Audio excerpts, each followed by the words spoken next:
Week 3, break emotional cycles. Module 3, responding instead of reacting. This is going to be a good one. It's going to be a good one.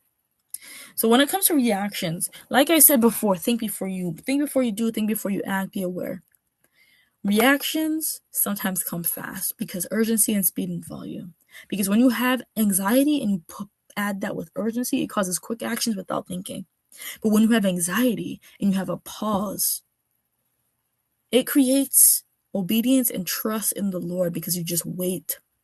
One of the fruits of the spirits is patience.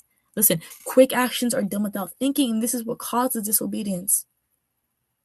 That's what causes disobedience. And the way to fix it, pause. Delay the reaction. Delay the reaction, even if you have to stay quiet for a second and just think and be like, hold up.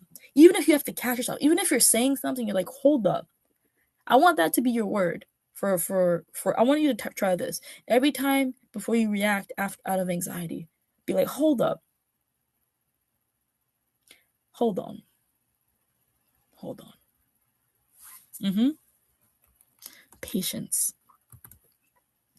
Now listen, response is chosen. Pause, breathe, then decide. But listen, this takes a bit of time to master because there's going to be times that you forget and then you just continue to once you put this into practice, it'll become habitual. Because an example, it took me 7 years, honestly. I'm not going to lie to you, it took me 7 years to finish my healing journey, to complete it. Because it's because I kept not relying on God. But once you put this into practice and you continuously do it, repetition, it becomes habitual. So before you do a response to anything, pause, breathe, and then decide. Like I said before, breathing is big. It's a small action, but it has a big outcome. It's like a whole reset. Breathe and then decide. Now here's a 5-minute rule. Delay emotional decisions for 5 minutes. 5 minutes. Like I said before, one of the fruits of the Spirit is patience, and when you practice that, it will be easier to make decisions. Patience gives you a chance to stop and think, and that is how you would delay emotional decisions. Stopping and thinking. I mean, you don't have to think for the whole 5 minutes. If you stop and you think and you have a good decision, even before the 5 minutes, go into that decision, but make sure it's according to God's will and will not go out of disobedience or out of His will. Yes, my buddies. Now we're gonna do a calm tone practice. We're gonna do this together, but I wanna focus on this first, and then we could go into that. This is a perfect tip for when you are in arguments, because like I said before, I struggle with that, and this is what I've been using recently. The other person's anger causes your anger to arouse, but if you position yourself to be calm and collected in mind and body regulation, emotional regulation, and physical regulation, it will be hard for the argument to get worse. Sometimes other people's reactions amplify our own to the point where when someone's coming at you heated, you start to feel attacked, and then you start coming at them with fire.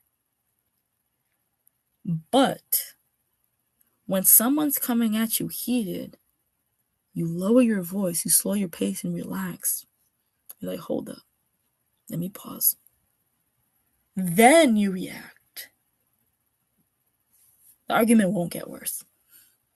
This is tied to more argument based on anger, but it can be put towards kind of any situation, honestly, because it has the thing where you pause. This is perfect for arguments, but could be used for anything else. But try it out. Now, repair if needed. This is what, like I said I think I said this in week 1. Hold yourself accountable. Own it, apologize calmly, and then reset. Be accountable for your actions, because when you do something wrong after you react negatively, defensiveness will cause you to still have ties to that situation because it's not completely fixed. The resentment is still there and it's still held in your heart because you haven't fully let go of what happened. So never be defensive. When you do something wrong, own up to it. Be accountable for your actions. Anger and resentment is not what you want.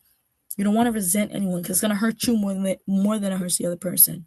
Even if someone's done something to you in the past and you hold resentment for them and you hold unforgiveness in your heart, listen, God forgave you, so why not forgive someone else? Show other people the same forgiveness God shows you. Because you don't want to carry that in your heart. And honestly, it will wreck your heart. It really will. So own it, apologize calmly, and reset. But this side right here is mainly for when you do something and you have to be accountable for your actions, not when someone does something to you. But yeah. Now this is the end. This was a quickie. Wow. Where do I react fastest? That's what I want you to ask yourself. Where do I react fastest? What situations, what emotions cause me to react the fastest? And something else I want to add in too is, how can I pause before the reaction?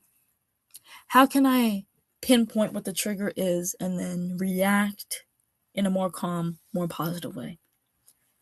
Yes, I want you to focus on that. Amen. Okay, now we're going to go into the next one, but go work on your workbook.